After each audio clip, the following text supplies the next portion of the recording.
Incredible negligence in Moscow. Women and children wounded. The safety of the civilians is one of the most important factors in the wartime conditions. Citizens of the country being fought for must lives a safe life outside the front line. International treaties and conventions guarantee this. Many issues such as the targeting of civilians, attacks against civilians, and ensuring civilian safety as guaranteed by international law.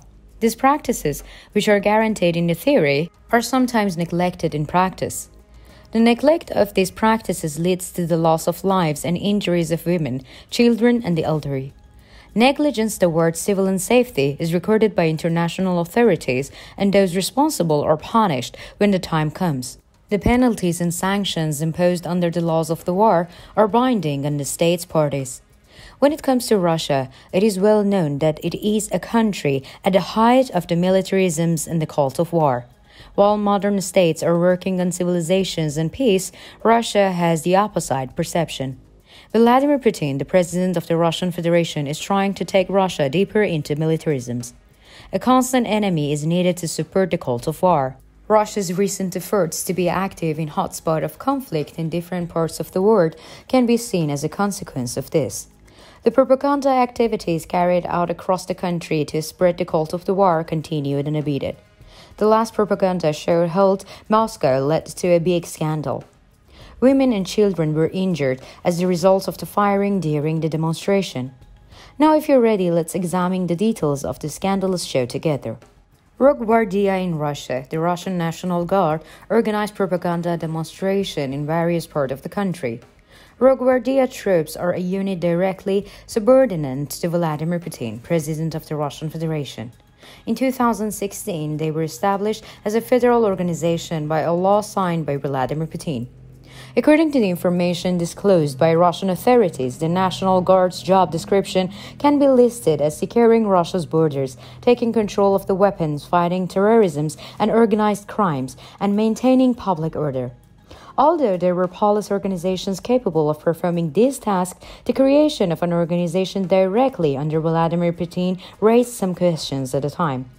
Today, this situation is more clearly understood. Since the Russian National Guard is directly subordinate to Vladimir Putin, they are also involved in all kinds of propaganda activities. It is known that the Russian National Guard is involved in demonstrations, activities, and operations in different regions across the country. Recently, it has been observed that it has been carrying out activities to motivate the Russian people for a war and to strengthen the militarist atmosphere. The last demonstration organized by the National Guard in Moscow suburb resulted in a major scandal. As seen in the videos shared on the internet, the National Guard organized a show of force. While the demonstration continued normally, in the final scene, the demonstration weapons were fired towards the audience.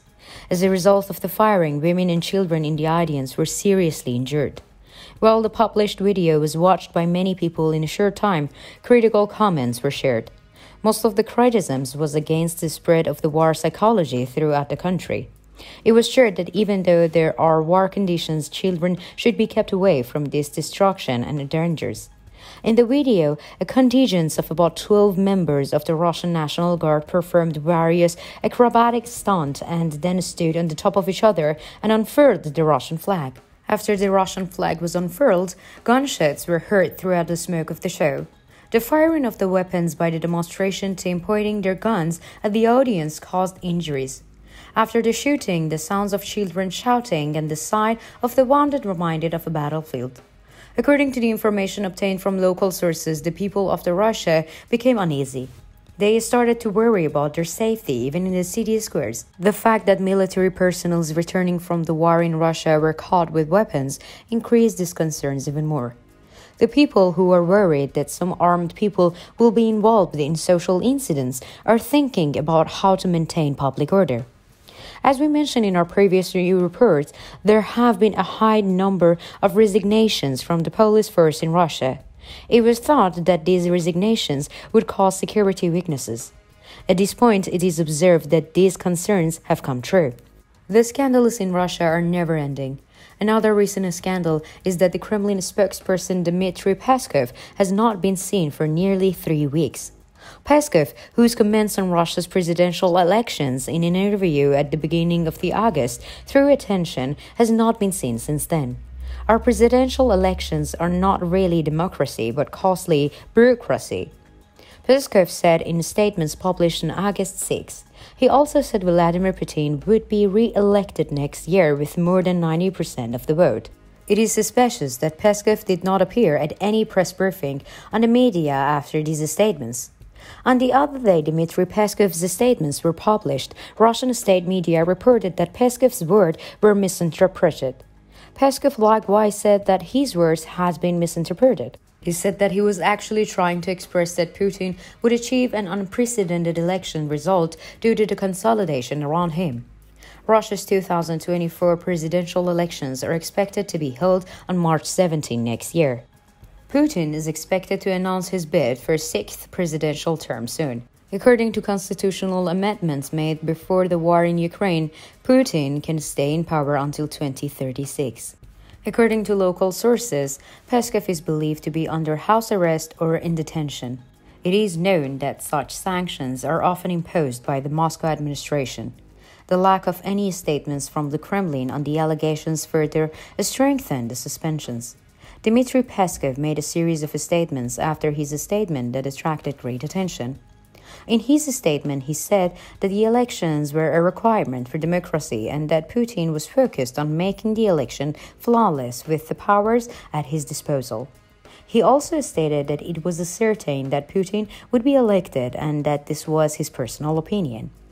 It is not known whether Peskov's remarks were his own opinion or the results of instructions from the Kremlin. Local sources say that Putin has become much more cautious and authoritarian in the wake of the turbulent days in Moscow and the Wagner rebellion. Only time will tell about the fate of Dmitry Peskov. It is a well-known fact that Moscow's authorities are unable to handle crisis and avoid making public statements to inform the public. The people of Russia, on the other hand, want to be informed about the issues that concerns the society. This demand of the public is ignored by authorities. More clear information about the latest developments is expected to emerge in the coming days. What do you think is the main reason for the militaristic environment in Russia? In which direction might the Moscow government be trying to convince the public by using the National Guard? What do you think about the Putin's National Guard? What are your comments on the situation of Dmitry Peskov's? How do you assess the Russia's politics and methods of solving problems? We care about your opinion. Please share them with us.